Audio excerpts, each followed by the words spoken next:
Hi friends, hello, welcome back to my channel. நம்மளோட channel நியூவாக பார்க்குறீங்கன்னா சப்ஸ்கிரைப் பண்ணிக்கோங்க ஃப்ரெண்ட்ஸ். வாங்க வீடியோக்குள்ளே போகலாம்.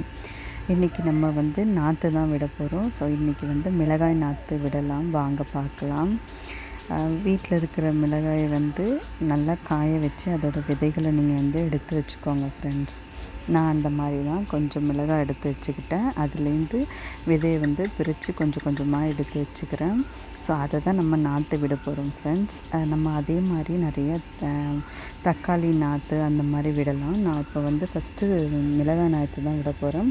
இது முளைஞ்சி வர்றது, எப்படி காய் காக்குதுன்னு எல்லா வீடியோவுமே நம்ம சேனலில் வரப்போகுது ஃப்ரெண்ட்ஸ்.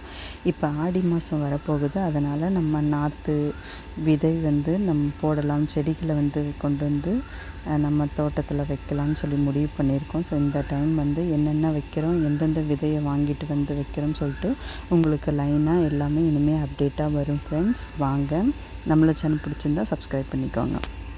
இப்போ நம்ம ஒன்று ஒன்றா பிரித்து நம்ம கொஞ்சம் கொஞ்சமாக விதைகள் எல்லாமே எடுத்து வச்சிடலாம்.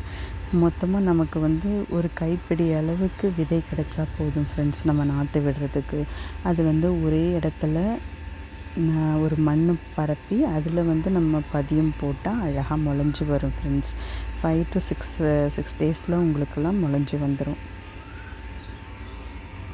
ஸோ இந்த மாதிரி நம்ம வீட்டில் இந்த மாதிரி நாற்று விடுறது, நம்ம வீட்டில் நம்ம ஒரு விதைகளை முளைக்க வைக்கும்போது அவ்வளோ ஒரு ஹாப்பியாக எனக்கு ஃபீல் ஆகும். நீங்களும் அதே மாதிரி சின்ன சின்ன விதைகளை வேஸ்ட் ஆக்காமல் இதே மாதிரி நீங்கள் நடவு செஞ்சு இது பண்ணுங்கள், ரொம்ப ஹாப்பியாக ஃபீல் பண்ணுவீங்க. ஸோ அதான் ஃப்ரெண்ட்ஸ், நம்மளை இப்போ ஆடி பட்டம் வறுக்கிறதுக்கு முன்னாடி நம்ம இந்த கத்திரிக்கன்று, அதே மாதிரி நிறைய விதைகள் காய்கறி கன்று போடலான்னு முடிவு பண்ணியிருக்கேன் ஃப்ரெண்ட்ஸ். ஆனால் என்ன எப்படி போட போகிறோம் ஏதுன்னு தெரியல. நம்ம அப்கமிங் வீடியோஸில் நீங்கள் பார்க்கலாம். நம்ம கார்டன் வீடியோஸில் நிறைய நம்ம வீட்டில் கார்டன் வீடியோஸில் நிறைய செடிகளை அப்டேட் பண்ணியிருப்போம்.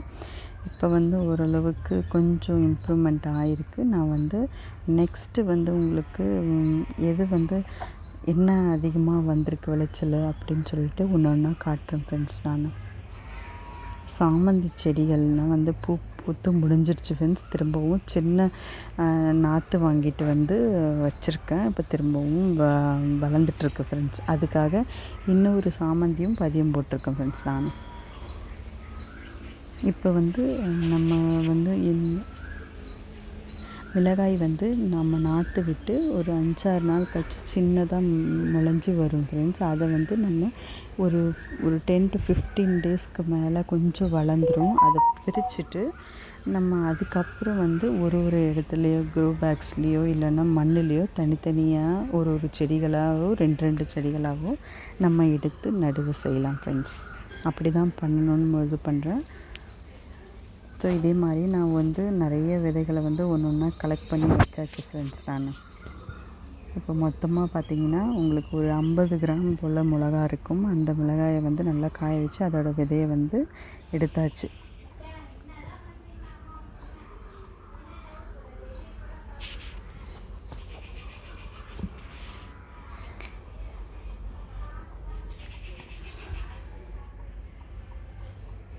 இப்போது எல்லாத்தையுமே கொஞ்சம் கொஞ்சமாக எடுத்துக்கிட்டோம். மீதி மிளகாய் நம்ம தாளிச்சிக்கலாம் ஃப்ரெண்ட்ஸ். அது ஒன்றும் பிரச்சனை இல்லை. விதையை மட்டும் நம்ம எடுத்துக்கிட்டோம்.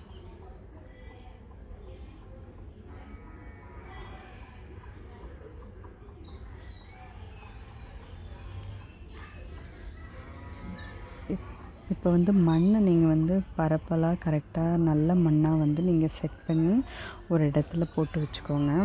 நான் அந்த மாதிரி தான் இப்போ செட் பண்ணி வச்சுருக்கேன் ஃப்ரெண்ட்ஸ். மண் கரெக்டான மண் உங்களுக்கு இருந்தால் தான் அந்த விதைகள் உங்களுக்கு முளைச்சி வரும். நீங்கள் வெயிலில் வைக்கக்கூடாது ஃப்ரெண்ட்ஸ். வெயிலில் பட்டுதுன்னா உங்களுக்கு அந்த நாற்று கருவிடும். ஸோ நீங்கள் செமி ஷேடோ அந்த மாதிரி இடத்துல நீங்கள் நாற்று விட்டு வச்சதுக்கப்புறம் கொஞ்சம் முளைஞ்சதுக்கப்புறம் நீங்கள் வேறு இடத்துல மாற்றும் போது நீங்கள் வெளியில் எடுத்து வைக்கலாம். அதுக்கு முன்னாடி நீங்கள் கொஞ்சம் ஒரு செமி ஷேடோன்னு ப்ளேஸில் நீங்கள் அந்த நாற்றை எடுத்து வைக்கணும். அந்த இதில் ஒரு டப்பில் போட்டு வைக்கலாம். அப்படின்னா இப்போ நான் மொத்தமாக கலெக்ட் பண்ணிட்டேன் ஃப்ரெண்ட்ஸ். அது ஒரு மண்ணில் இதே மாதிரி தூவி எடுத்துட்டேன்.